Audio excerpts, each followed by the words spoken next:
Bonjour à tous les amis et bienvenue sur Astro pour Soi, une chaîne d'astrologie qui parle astro pour vous. Aujourd'hui, on se retrouve pour parler de l'ascendant Cancer. C'est parti. N'oublions pas que l'ascendant, et surtout le signe ascendant, c'est la qualité d'énergie que va devoir explorer la personne pour avoir un sentiment de liberté intérieure, de plus être. L'ascendant répond à la grande question de l'identité personnelle, de la quête d'identité personnelle. Donc lorsqu'on se concentre sur l'ascendant, on regarde l'ascendant, les planètes conjointes à l'ascendant, et ainsi que le maître de l'ascendant.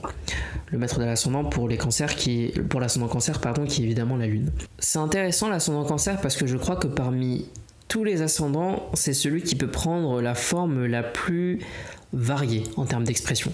C'est-à-dire que j'ai rarement vu le même type de profil d'un ascendant Cancer à un autre. Pourquoi ? L'ascendant Cancer est maîtrisé par la Lune.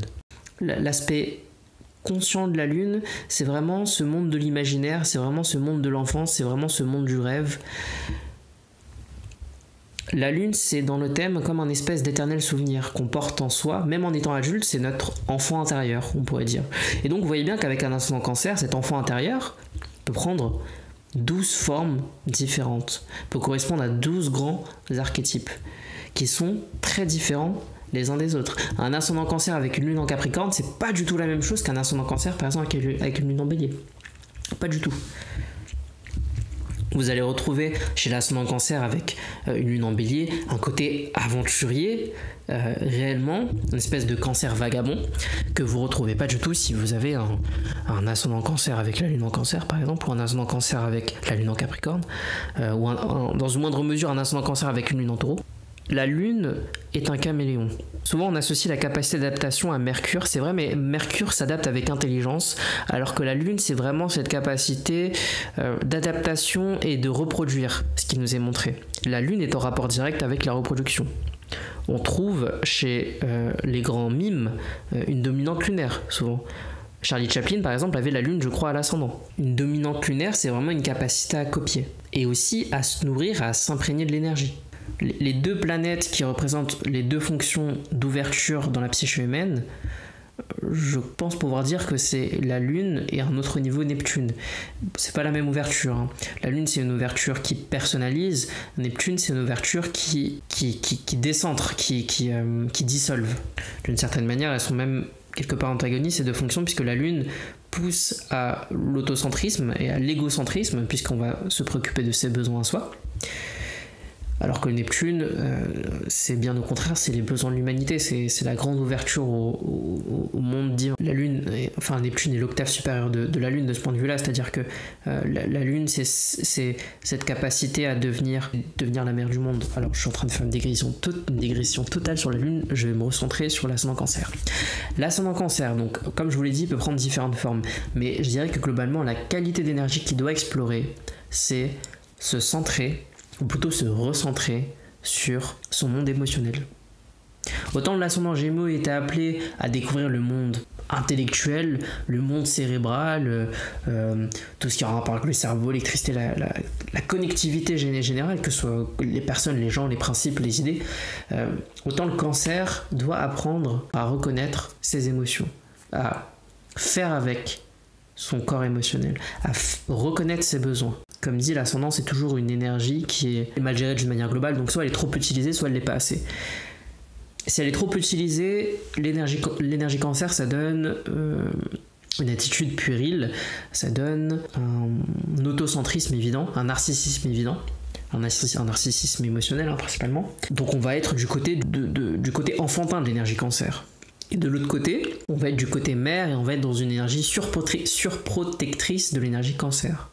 Donc l'ascendant Cancer doit trouver un équilibre entre ces deux pôles, entre le pôle enfant en lui et le pôle mère en lui. Autrement dit, entre le pôle qui demande et le pôle qui donne.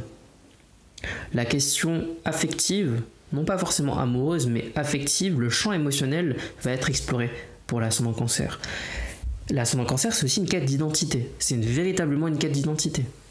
C'est le mythe de Narcisse, le Cancer. Narcisse, c'est celui qui apprend à être véritablement lui-même, qui révèle sa véritable nature au monde lorsque, pour la première fois, il se regarde. Donc l'ascendant Cancer est invité à regarder en lui-même. Les ascendants d'eau, d'une manière générale, sont tous un peu plus complexes à vivre que les autres ascendants. Pourquoi je dis ça? Parce qu'ils nécessitent tous une forme d'introspection. Tous. Ascendant Cancer, ascendant Poisson et ascendant Scorpion. Vous passerez pas à côté d'une certaine forme d'introspection. Alors que l'ascendant Bélier, par exemple, peut très bien explorer l'action toute sa vie, et c'est en agissant qu'il finit par se découvrir. Alors que les ascendants d'eau, c'est pas pareil. Ils sont pas nécessairement dans l'action, ils n'ont pas forcément besoin d'action pour se découvrir. L'introspection, la méditation en soi peut suffire. Et l'ascendant Cancer doit développer ça. Alors oui, d'un point de vue extérieur, l'ascendant Cancer, c'est celui qui va travailler, je sais pas moi, enfin, explorer le champ de l'imaginaire, explorer le champ du rêve, explorer le champ de la maternité. Ça peut être très important. L'ascendant Cancer peut se poser la question de est-ce que je vais devenir mère ou pas, ou père ou pas, enfin je veux dire, je fais généralité, c'est la parentalité en général pour l'ascendant Cancer, et la parentalité transforme véritablement l'ascendant Cancer. Je pense que c'est une des voies royales pour l'exploration de cette énergie-là. Ce n'est pas la seule, évidemment. Le monde de l'enfance en général l'est.